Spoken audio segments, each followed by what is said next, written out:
Hey guys, it's Matt, Prime Analog Records, and I'm back to give you a quick tour of what I just got, some VCLT from Greg over at Three Dimensions of Music. We've become really good friends back and forth. We talk about all kinds of stuff back and forth. He actually saved me. I thought it was really good the day before Record Store Day because he saved me last Record Store Day because there was a Jaco title that came out that I did not have, and he told me about it. And of course, I reached out to my local, and nobody and they had it. And shockingly, I called a couple of places. They didn't have it, but I just on a whim, I ran out and to Jesse Carl Vinyl over in Lakeland, and shockingly, they had it. So and they gave me a discount on it too because it was days after Record Store Day, and they thought they'd never get rid of it. So there's lots of crazies out there just like me and Greg. So anyway, Greg sent out a packet of stuff that I'm going to go through really quick.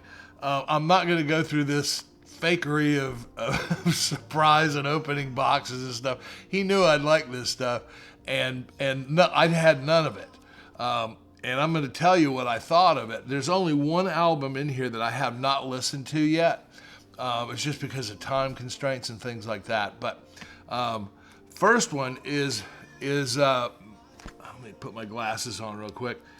It's Mountain Live, and what is it? I can't see. The Road Goes Ever On.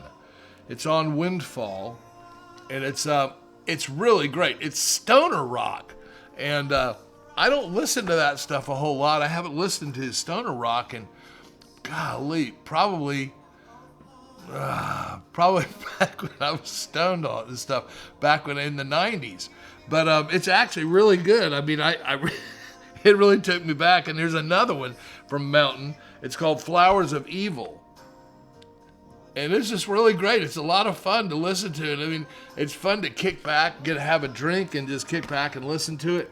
It's I really enjoy it a lot. It's very, very different from what I usually listen to, and it's a great addition to the family of albums that I have.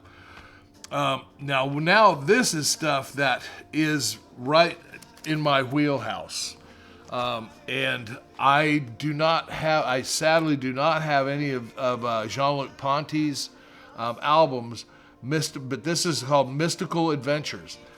And it's really a great album, and it really is. I mean, it's like I put it on from beginning to end, and let me get that glare off of there, and it's really good to listen to. It's definitely in my wheelhouse. I would call it a cross between regular jazz and smooth jazz, and it's really fun. It's really nice to listen to. It's an easy listening to. You don't have to sit there and labor in your listening. So the recording itself is really great. There's great separation of instruments. You can clearly hear the electric violin is up front, and it tells you who's in charge of this band. But it's very much in my wheelhouse, what I really like to listen to. Thanks so much, Greg. Now here's one that really blew me away. I have never heard of this guy. I don't know how I've never heard of this guy. He's a guitarist. His name's Phil Upchurch. Let's see, gotta get that glare off of there. These are black albums. There it is. But this is absolutely a delight. It's on the Marlin label, which I've never even seen that before either.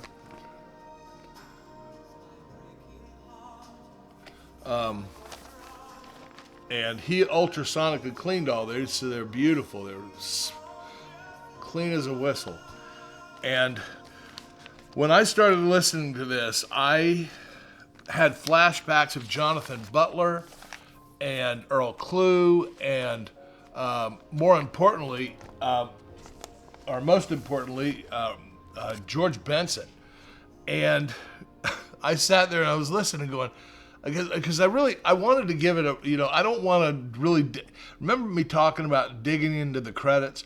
I don't do that until after before I buy something, ears unheard, or if I have an album like this, I play it first, and I want to really wrap my head around what it is and who I think's on it, and who I think these signature artists are.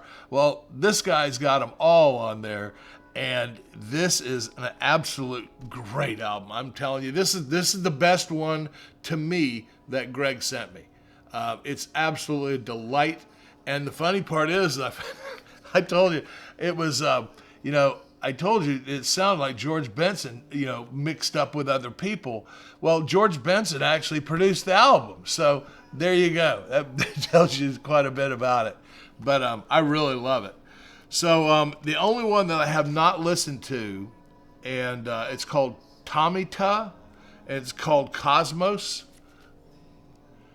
And I'm going to probably listen to this tonight. When I listen to these things, when somebody sends me something, I know they didn't just blindly send it to me. They sent it to me for a reason, and they want me to go through it and kind of so we can talk back and forth and find out, what parts he liked, what parts I liked, and stuff like that. That's one of the beauties of the vinyl community, and I think that I think all of us need to really respect that and enjoy each other's differences and similarities and opinions. So anyway, there's my quick video. I'm going to put Greg's his what do you call it, his address, his YouTube channel in the description. 3 Dimensions of Music. And the guy's a great guy. He's got a lot of knowledge. He loves, like I said, he loves a lot of the stuff I do too. But he seems to find it before I do. So I'm glad to have somebody like that out there who can keep me going and keep me, knowing new things. So thanks a lot, Greg. I appreciate it. And we'll talk to you very soon, guys. I'll talk to you the next video. I'm going to probably do a system update. I'm going to show you everything I've got in my system and all this stuff right after Record Store Day. I've got several things planned for you guys, and I'm hoping that you like it. So we'll talk to you very soon, and all my best.